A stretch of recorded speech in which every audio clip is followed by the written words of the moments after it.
ஊடக நண்பர்களுக்கு வணக்கம். ஆஸ்திரேலிய அரசு ஸ்பெஷல் விசிட் ப்ரோக்ராம் அப்படிங்கிற ஒரு நிகழ்ச்சியை நடத்திட்டு இருக்காங்க. அதாவது ஆஸ்திரேலிய அரசாங்கத்தினுடைய வெளியுறவுத்துறை அமைச்சகத்தின் வாயிலாக நடத்தப்படக்கூடிய இந்த நிகழ்வு அப்படிங்கிறது முக்கியமான அரசியல் தலைவர்களை அவர்கள் நாட்டுக்கு அழைத்து அங்கு இருக்கக்கூடிய அமைச்சர்கள், அதிகாரிகள் மற்றும் பல துறையை சார்ந்த நபர்களோடு உரையாட வைப்பது, அந்த நாட்டின் அரசு கொள்கைகளை பற்றியெல்லாம் தெரிந்து கொள்வதற்கான நிகழ்வுகளை ஏற்பாடு செய்வது என்று ஒரு கௌரவமான, மிகவும் மதிக்கத்தக்க வகையிலான இந்த ஒரு நிகழ்விலே இந்தியாவிலிருந்து என்னை தேர்ந்தெடுத்திருந்தார்கள். பல்வேறு அரசியல் கட்சி ஆளுமைகள் இருக்கின்ற இந்த இந்தியாவில் வெகு சிலருக்கு மட்டுமே கிடைக்கக்கூடிய இந்த கௌரவம் பாரதிய ஜனதா கட்சியில் இணைந்து பணிபுரிந்த காரணத்தினாலும், கோவை தெற்கு தொகுதி மக்கள் கொடுத்த வெற்றியின் காரணமாகவும் எனக்கு கிடைத்திருது. இதற்காக இந்த நேரத்தில் ஆஸ்திரேலிய அரசின் இந்திய ஹை கமிஷனர் மிஸ்டர் பிலிப் அவர்களுக்கும், ஆஸ்திரேலிய வெளியுறவுத்துறை அமைச்சர் மற்றும் அமைச்சக அதிகாரிகளுக்கும் மற்றும் இதற்காக இந்த பயணத்திற்கு எனக்கு அனுமதி கொடுத்த பாரதிய ஜனதா கட்சியினுடைய தலைமைக்கும் என்னுடைய நன்றி இந்த நேரத்தில் தெரிவித்துக் கொள்கிறேன். ஒரு வார கால பயணத்திலே ஆஸ்திரேலிய அரசினுடைய வெளியுறவுத்துறை அமைச்சர், அதாவது எலெக்ஷன் நடந்து இப்போது 2வது முறையாக அதே கட்சி ஆட்சிக்கு வரப்போகிறது. ஆனாலும் கூட 2வது முறையாக பதவியேற்பு இன்னும் நடைபெறவில்லை. அவருடைய வாக்கு எண்ணிக்கை என்பது நம்ம ஊர் மாதிரி எலக்ட்ரானிக் ஓட்டிங் மிஷின் இல்லை. இன்றைக்கும் வாக்கு சீட்டுகள் தான், அதை எண்ணிட்டு இருக்காங்க. ஆனால் இப்போது இருக்கின்ற நிலவரத்தின்படி அதே ஆட்சி, லேபர் கட்சி தான் மீண்டும் ஆட்சிக்கு வரப்போகிறது.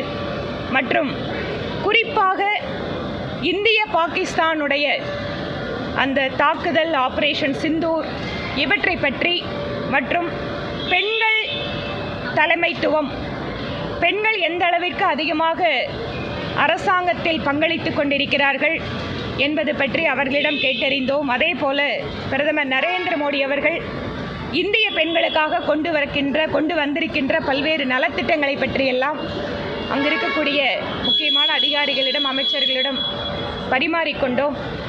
அது மட்டுமில்லாமல் முக்கியமான இடங்களை பார்ப்பதற்கு, அவர்களுடைய கலாச்சார சின்னங்களை பார்ப்பதற்கு என்று பல்வேறு ஏற்பாடுகள் செய்திருந்தார்கள். இந்த பயணம் ஒரு மிக நிறைவான பயணமாக எனக்கு இருந்தது. பல்வேறு தகவல்களை, பல்வேறு அனுபவங்களை, குறிப்பாக கட்டாயமாக அங்கே அத்தனை பேரும் வாக்களிக்க வேண்டும் அந்த நாட்டினுடைய சட்டத்தின்படி.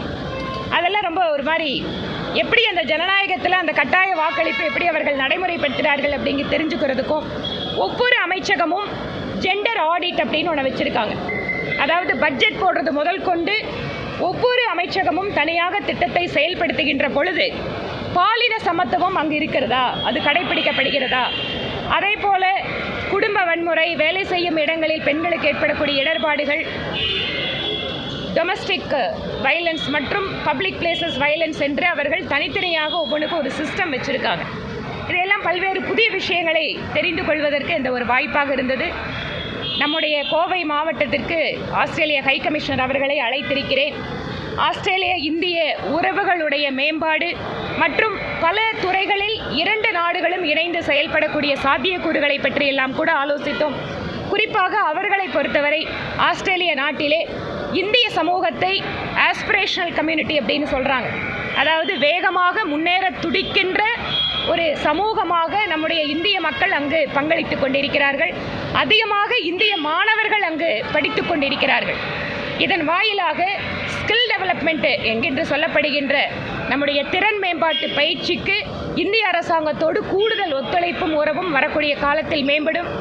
இன்னும் கூட அதிகமாக ஒரு படி நாம் சொல்ல வேண்டும் என்றால், இந்திய அரசாங்கத்தினுடைய பாதுகாப்புத்துறை தொடர்பாக, குறிப்பாக ஆசிய பசிபிக் ரீஜனில் இருக்கின்ற நாடுகளை ஒருங்கிணைப்பது, இராணுவ மற்றும் பாதுகாப்பு ரீதியான விஷயங்களில் கூடுதல் ஒத்துழைப்பு என்று பல்வேறு முன்னேற்றத்திற்கான வழிகள் என்பது 2 நாடுகளுக்கும் இருக்கிறது. இன்னும் கூட வரக்கூடிய காலத்தில் இந்த உறவு மேம்படும். நம்முடைய சமீபத்துடைய ஆபரேஷன் சிந்தூர் மற்றும் பாகிஸ்தானுடைய தீவிரவாத தாக்குதலுக்கெல்லாம் இந்திய நாட்டினுடைய நிலையை புரிந்து கொண்டு இந்திய நாட்டிற்கு ஆதரவாக ஆஸ்திரேலிய அரசு இருந்திருக்கிறது. நம்முடைய பாரத பிரதமர் மோடி அவர்கள் ஆஸ்திரேலியா செல்கின்ற பொழுது அங்கிருக்கு அதிகமாக இந்திய மக்கள் வசிக்கக்கூடிய பகுதிக்கு லிட்டில் இந்தியா என்ற பெயரை சூட்டி அங்கிருக்கின்ற மக்களுக்கு ஒரு மிகப்பெரிய ஒரு நம்பிக்கையை, ஒரு பாச பிணைப்பை ஏற்படுத்தி இருக்கிறார். பிரதமர் மோடி அவர்களை பற்றி அவர்கள் எங்கு சென்றாலுமே ஆஸ்திரேலிய மக்கள் அதிகமாக விசாரிக்கிறார்கள். அவருடைய பணிகளை பற்றியெல்லாம் பாராட்டி பேசுகின்ற பொழுது அது கேட்க ரொம்ப சந்தோஷமாக இருந்தது.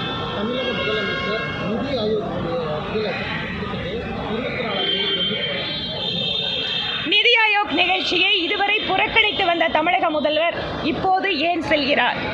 இந்த மாற்றம் எதனால் நடந்தது? அந்த கேள்விதான் இப்ப எல்லாரோட மனசுல இருக்கு.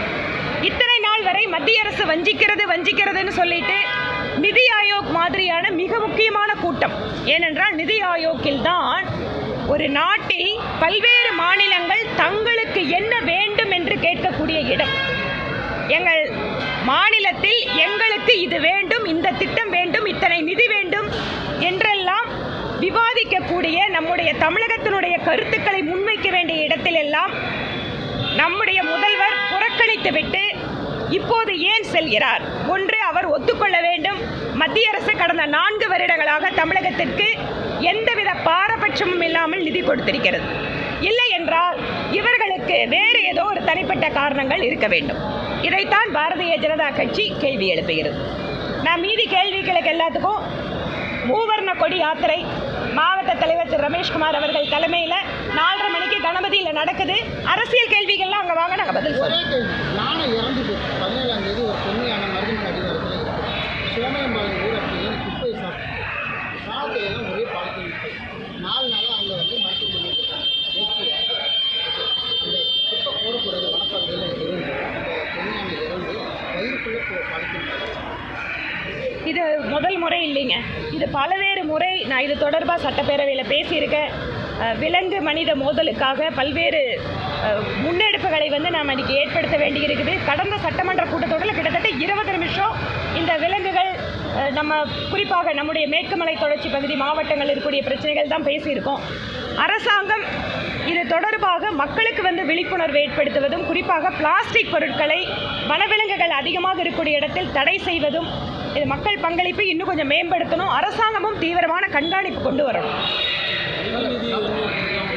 நான் அதை திருப்பி சொல்லிட்டேன். சாயந்தரம் தேசிய கொடியோடு நம்முடைய ஆபரேஷன் சிந்தூருக்கு ராணுவ வீரர்களுக்கு நன்றி செலுத்துகின்ற பேரணி இருக்கிறது. அங்கே உங்களோட கேள்வி எல்லாத்தையும் கேட்கலாம் மோகன். நன்றி.